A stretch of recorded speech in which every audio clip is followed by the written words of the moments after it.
கப்பளவு சர்க்கரை போட்டுக்கிறேன். இதை பாருங்கள், ஜாமுன் பாக்கெட்டு இது. இப்போ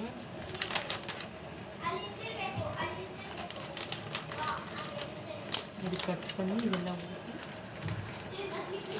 நல்லா பால் போட்டு மிக்ஸ் பண்ணுவேன்.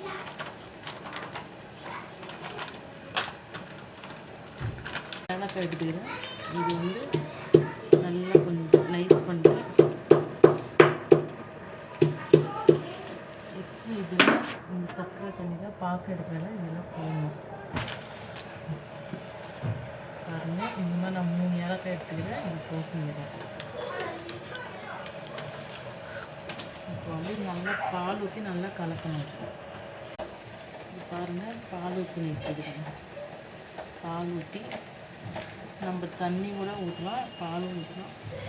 இன்னும் நல்லா